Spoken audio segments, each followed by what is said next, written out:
Sarreeye guuto Cabdirasaaq Maxamuud Xaaji Qulumbi oo loo yaqaano Cabdirasaaq Eritrea taliyaha cusub ee ciidanka cirka ee xoogga dalka Soomaaliyeed nin ilaa iyo dhowr jeer ku noqday Eritrea isagoo mar ka tirsanaa ururkii xoreynta Ogaadeniya ee ONLF isla markaana Soomaali galbeed ka tagay dhowr jeer oo kalena Eritrea ka soo shaqeeyay isagoo gacanta ku haya dhammaan faylasha ciidanka xoogga dalka Soomaaliyeed ee lagu tababaro gudaha dalka Eritrea. hadda waxa uu tababar ugu maqan yahay dalka Talyaaniga. Warbixinta ninkan oo kooban iyo taariikh nololeedkiisa halka uu ka soo jeeday deegaan ahaan ama beeshiisa iyo waxyaabo kale ayaan muuqaalkan idin kula wadaagi doonaa iyo sababaha loo magacaabay ee ku soo dhawaada kuna soo biiri channelkeena. haddii aynu ku bilowno madaxweynaha Jamhuuriyadda Federaalka waxaa la aaminsan yahay sida ay siyaasiyiin badan sheegeen in ninkii ugu mudnaa loo magacaabay taliska ciidanka cirka ee xoogga dalka Soomaaliyeed. sarkaalkan oo haatan la sheegay in dalka Talyaaniga uu joogo waxbarasho sare oo dhanka ciidanka cirka ah ayaa waxaa la sheegay in markaasi uu yahay mid ka mid ah saraakiishii ONLF ka tirsanaa isla markaana sida weyn looga yaqaanay deegaanka Soomaali galbeed isagoo tababar u jooga dalka Eritrea la go'aansaday in ururkii ONLF ay ku daraan saraakiisha sare ee Soomaaliya si ay Soomaaliya ugula dagaalamaan Itoobiya. Cabdirasaaq wuxuu ku dhashay magaalada Qabri Dahar ee markaasi gobolka Qorraxi ee Soomaali galbeed. waxaa abtu u ah halgamaagi weynaa ee ONLF ee Allah u naxariistay Maxamed Siraad Doolaal waxaana dhashay sarkaalkan sida ay wararka qaar sheegayaan Nasro Siraad Doolaal. waxaa ku koray ama wuxuu ku soo koray qoys iska caabin iyo gumaysi diid ah. bilowgii 2005 ay ururka ONLF u qaadeen dalka Eritrea isaga iyo kumanaan dhalinyaro Soomaaliyeed oo ka soo jeeda Soomaali galbeed si ay qayb uga noqdaan halgankii qoriga ahaa ee markaasi ka ooganaa xilligaas carrada Soomaali galbeed. Cabdirasaaq Eritrea iyo sidoo kale koox uu markaa ku jiro waxaa loo tababaray hogaamin maadaama uu ka dhisnaa xagga beyska waxbarashada, duruusta dagaalka, khibradaha hogaaminta iyo sidoo kale carbinta dagaalka jabhadeynta ah. kasoo haddana waxaa la leeyahay waxaa isaga iyo sidoo kale dhalinyarada ee deegaankaasi ama Soomaali galbeed ka soo jeeday lagu carbinayay deegaano ka tirsan dalka Eritrea. waxaana la sheegay in lagu daray ama lagu biiriyay jaamacadda Menifee College lagu magacaabay ee Eritrea gudaheeda ku taala iyadoo ay xukumaan askar ONLF ah. halkaasi waxa ay markaa ku xariisnaayeen muddo dheer. haddana dalka Eritrea waxaa ku sugnaa ururadii markaasi dib u xoreynta Soomaaliya oo Muqdisho ka tagay kuwaas oo iyagana dowladda Eritrea garab ay siinaysay si ay Itoobiya uga hortagaan galitaankeedii Muqdisho.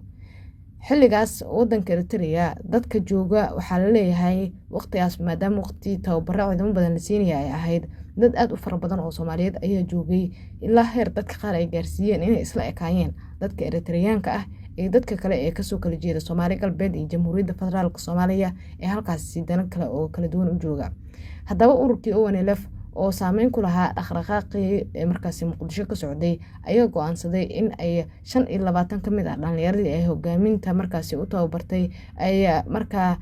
ku daraan dhaqdhaqaaqyadii isbahaysiga dib u xoreynta Soomaaliya si ay saameyn togan markaasi ugu yeeshaan Soomaaliya una difaacaan siyaasadda ururka ONLF ee ahayd markaasi in Itoobiya laga dabargooyo faragelinteeda Soomaaliya si gaar koonfurta oo qatar ku ahayd ururka.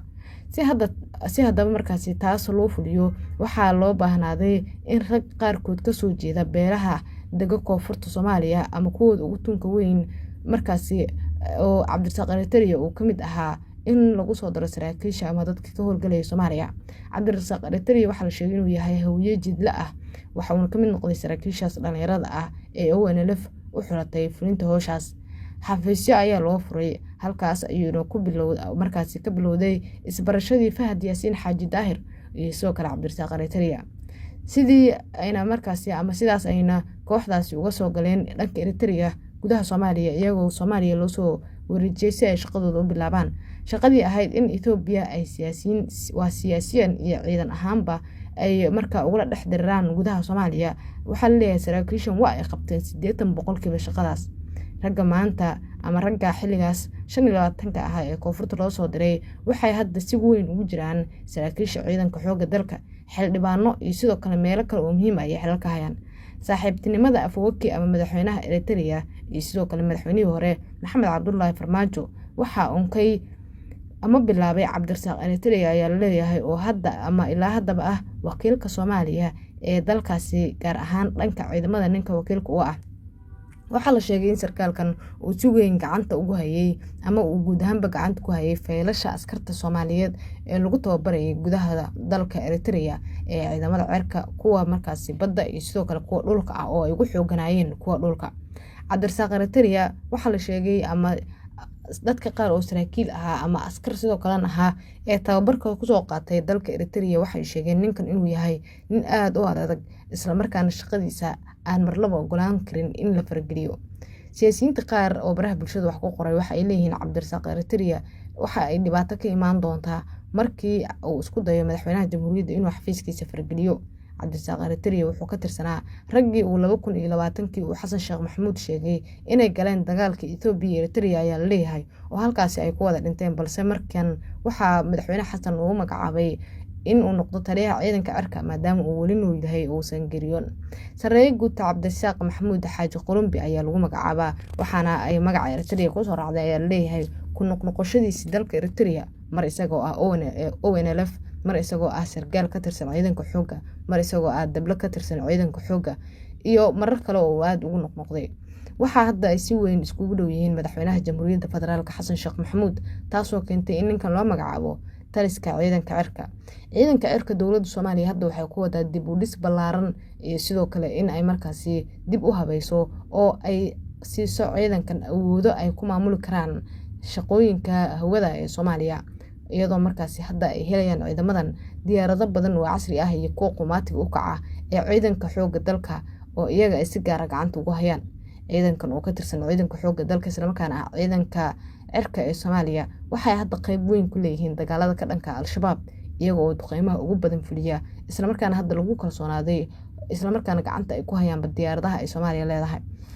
dhowr diyaaradood oo hadda Soomaaliya ay leedahay oo qumaati u kacay gacanta ku hayaan waxaana lagu wadaa in maalmaha soo aadan lagu wareejiyo diyaarado kale oo gaaray ilaa 25 diyaaradood oo iskugu jira diyaarado kala duwan oo F-16 iyo F-17 ay kamid yihiin ayay Soomaaliya markaasi ciidamadan ku howlgelin doontaa iyada oo markaa ay ka gadatay wadamo ay kamid yihiin Pakistan iyo Turkiga. ciidanka cirka oo aad loogu baahan qabay isla markaana shaqooyinkooda ay markaasi qaban jireen saaxiibada beesha caalamka ee Soomaaliya ayaa hadda waxa la leeyahay dhagaha dadka Soomaaliyeed waxa meesha ka bixi doonta in la maqlo duqeymo ay fuliyeen saaxiibada beesha caalamka waxaana fulin doona ciidanka cirka ee Soomaaliya taasoo Soomaaliya uga dhigan guul ballaaran oo ay ka gaartay dhanka ciidamada. dhanka ciidanka dhulka marka la fiiriyo dhismo ballaaran oo aan noociisa hore loo arag ay dowladda Soomaaliya ku wadaatan iyo waqtigii farmaajo ilaa ay hadda xilligan oo ay qalin jibinayaan askartii ugu badnayd oo lagu tababaro xeryaha Turkisom ee markaasi Muqdisho ku yaala. inkastoo dadka qaar ay si weyn uga digayaan gacan ku hayntan faraha badan ee Turkiga oo Soomaaliya ama fargelintiisa tooska ah ee Soomaaliya haddana Turkiga waxyaabo badan ayuu Soomaaliya u qabtay oo marnaba aan la dafiri karin. haddii aad ka heshay taariikh nololeedka Sareeye guud Cabdirasaaq Maxamuud Xaaji Qulumbi oo loo yaqaan Cabdirasaaq Eritrea isla markaana doonaysaan in warbixino kale oo noocan ah idiin soo gudbino ku soo biiray channelkeena qaybta comment-kana nagu wadaag aragtidaada.